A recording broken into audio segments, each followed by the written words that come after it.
Hey guys, I want to talk to you guys about what makes a good signature guitar. Now, the reason behind all of this is because I got a new guitar. Let's check it out. It's the Fender Telecaster. So, the whole reason why I wanted to talk to you guys about this subject is because I was thinking, why don't people buy signature guitars?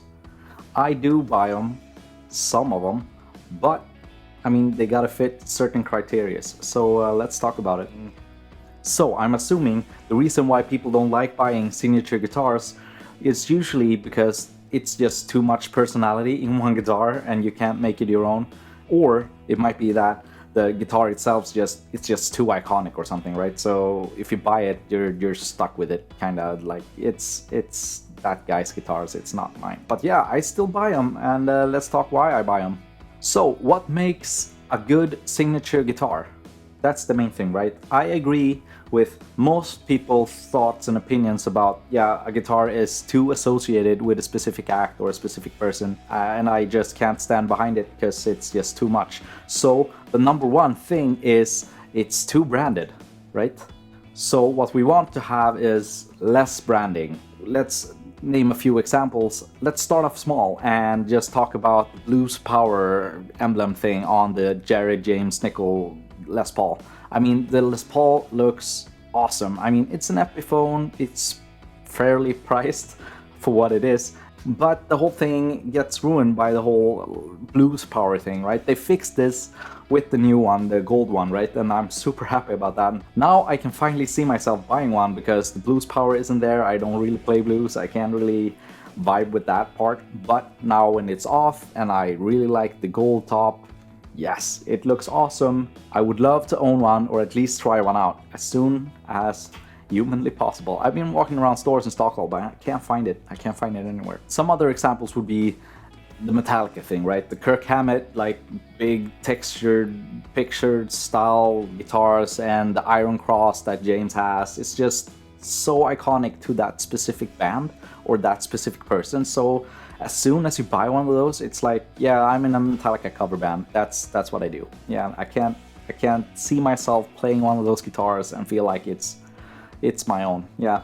And of course, the worst offender of them all, some people will probably hate me for saying this, but the EVH Van Halen stripe thing, I just can't deal with that one. It's just, if you buy one of those, it's to keep in your home and not play publicly, probably. I've never seen anyone go up and play one of those guitars and feel like it's their own. That just won't happen. Now, the second thing is, you gotta have some room to make it yours, right? Your own. So what we need is, we need flexibility and variation and colors, right? Those three are the main things, in my opinion, to make a good signature guitar that a lot of people can use. Let's talk about some examples. So when it comes to flexibility, we're talking about either it's a very flexible instrument where you can do a lot of things, or it feels like a gap in the market that isn't currently there. A good example would actually be when this came out, there were no Telecasters with EMG style heavy metal type of guitars. You can look at the Charvels maybe, but this fit the market and a lot of people love them. And there's some other ones as well. We have the Lee Malia one. That guy made it super versatile, very flexible. I mean, it had a specific look, but it was a look that people could appreciate, like all ages, all types of players. And he released it in two versions as well. He had the Les Paul and the RD, right? I think it was only those two. Yeah, beautiful guitar, beautiful setup, great variation with a lot of interesting pickup selections and everything. Just great signature guitar. Another good example would be the Kurt Cobain guitars. A bunch of offsets, Jaguars, Mustangs, Jag-Sangs, different colors, mostly humbucker setups, right? And yeah, they filled a gap and they had a lot of flexibility and a lot of color choices. So yeah, well done for sure. Then we have the John Mayer ones, of course, a bunch of colors, a bunch of different budgets as well. And the same thing goes for the Mark Tremonti ones from PRS. Also a bunch of different colors, very flexible instruments. Yeah, well done, all of those for sure. One of my favorite examples that I'm gonna end this with is basically the Jim Atkins signature.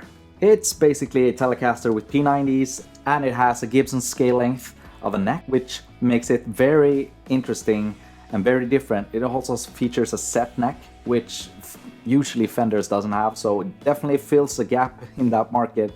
And it's very versatile because just all the sounds you can get from that guitar is just killer, all of them. Yeah, and it comes in a bunch of colors too, so yeah, extremely well done. Extremely well done. So my finishing thoughts about this: a good signature guitar needs to be versatile and flexible. It needs to fill a gap in the market that isn't currently there. It doesn't have to, but it's always nice if it does. And if you have a bunch of color options as well, yeah, that's just killer. That's perfect, because you can make the guitar your own. It doesn't feel like you're playing somebody else's instrument. It kind of still feels like that when it comes to this one, but you know, it's a metal guitar, it's a Fender, they don't really have it. I'm super happy with this one. Let me know if you want me to review this one, and I'll make sure to make that happen as soon as possible. So what I want to know from you guys is that, do you guys buy signature guitars? Is that something you're interested in? And if not, why? Is it because it's just too much personality into one guitar and you kind of want to make it your own, so you buy like something stock and mod it maybe or something? Please let me know, write a comment in the thing down below. And if you have any questions about this guitar or any of the other guitars in my little room here, please let me know, write a comment down below or hit me up on any of the social media places. Yeah, I think that's it, guys. Talk soon.